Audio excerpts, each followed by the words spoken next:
ویور السلام علیکم، میں آپ کو اپنے یوٹیوب چینل سپیرامر 2 پہ ویلکم کہتا ہوں۔ آپ اگر اس میرے یوٹیوب چینل پر نئے ہیں اور ابھی تک میرا چینل سبسکرائب نہیں کیا تو نیچے ریڈ کلر کا بٹن دکھائی دے رہا ہوگا، اس کو دبا کے سبسکرائب کیجئے اور اس کے ساتھ بیل کے بٹن کو دبانا نہ بھولیے تاکہ ہر آنے والی نئی ویڈیو سب سے پہلے آپ تک پہنچ سکے۔ ویور چلیے آج کی ویڈیو شروع کرتے ہیں۔ پھر اس ویڈیو میں آپ کو بہترین اسلامی پوسٹ کے بارے میں بتاؤں گا۔ پوسٹ بہت بہترین ہے، اس ویڈیو کو اینڈ تک دیکھنا۔ زندگی کو کوئی مقصد بنا رہو پھر ساری طاقت اس کے اصول پر لگا دو، تم ضرور کامیاب ہو جاؤ گے۔ رسول صلی اللہ علیہ وسلم کا ارشاد ہے، جب تک بندہ اپنے بھائی کی مدد میں لگا رہتا ہے تب تک اللہ تعالیٰ اس کی مدد کرتا رہتا ہے۔ جو شخص بچپن میں تمیز نہیں سیکھتا بڑا ہو کر بھی نہیں سیکھتا۔ حضرت شیخ سعدی رحمۃ اللہ علیہ۔ انسان اپنے انسان ہونے کا کمال اس وقت تک دکھاتا ہے جب اسے کوئی مشکل پڑتی ہے اور وہ اس کا حل ڈھونڈ لیتا ہے۔ زندگی میں سادگی سے اپناؤ، جتنی سادہ تمہاری زندگی ہوگی اتنی ہی پریشانیاں کم ہوں گی۔ جو شخص کسی کی ایسی تعریف کرتا ہے جس کو وہ لائق نہیں ہوتا تو وہ اس کے ساتھ مذاق کرتا ہے۔ گناہ کو پھیلانے کا ذریعہ بھی مت بنو، کیونکہ ہو سکتا ہے کہ آپ تو توبہ کر لو پر اس کو آپ نے گناہ پر لگایا ہے وہ آپ کی آخرت کی تباہی کا سبب بن جائے۔ رب کہتا ہے، کسی کو تکلیف دے کر مجھ سے اپنی خوشی کی دعا مت کرنا، لیکن اگر کسی کو ایک پل کی خوشی دیتے ہو تو اپنی تکلیف کی فکر مت کرنا۔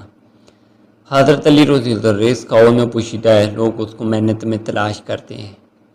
جب انسان اپنی زندگی سے اکتا جاتا ہے تو وہ بلا خوف ہر بات کہہ دیتا ہے۔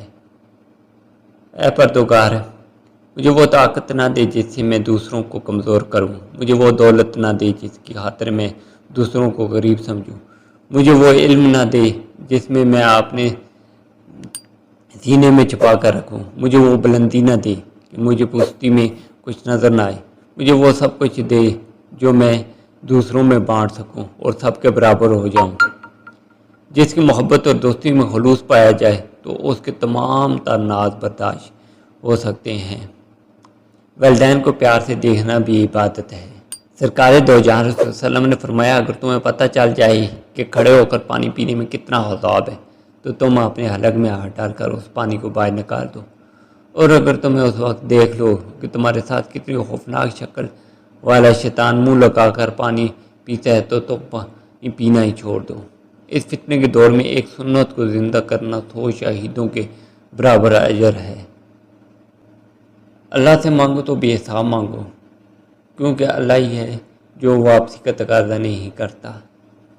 ریس میں جیتنے والا گھوڑا انہیں نہیں جانتا کہ کامیابی کیا ہوتی ہے، وہ دوڑتا ہے تو صرف اپنے مالک سے ملنے والی تکلیف کی وجہ سے۔ تو کبھی تم خود کو کبھی تکلیف میں پاؤ تو سمجھ جانا کہ تمہارا مالک اللہ چاہتا ہے کہ تم جیت تمہاری ہو۔ ذرا سوچئے، زندگی کا کوئی مقصد بنا لو پھر ساری طاقت اس کے حصول پر لگا دو تو تم ضرور کامیاب ہو جاؤ گے۔ بس اللہ ہی ہے بہترین محافظ اور وہ سب مہربانوں سے بڑا مہربان ہے۔ آنسوؤں کا جاری نہ ہونا دل کی سختی کی وجہ سے ہے، دل کی سختی گناہوں کی کثرت کی وجہ سے ہے، گناہوں کی کثرت موت کو بلانے کی وجہ سے ہے، موت سے غفلت لمبی امیدوں کی وجہ سے ہے، لمبی امیدیں بس دنیا سے محبت کی وجہ سے ہیں، دنیا کی محبت ہی ہر گناہ کی جڑ ہے۔ دنیا کی عزت مال سے اور آخرت کی عزت اعمال سے ہوتی ہے۔ اس بات پر ضد کرتا ہے رب، اس بات پر بندے کو آزماتا ہے۔ اگر ویڈیو اچھی لگی اسے زیادہ سے زیادہ لائک اور شیئر کیجیے۔ تھینکس۔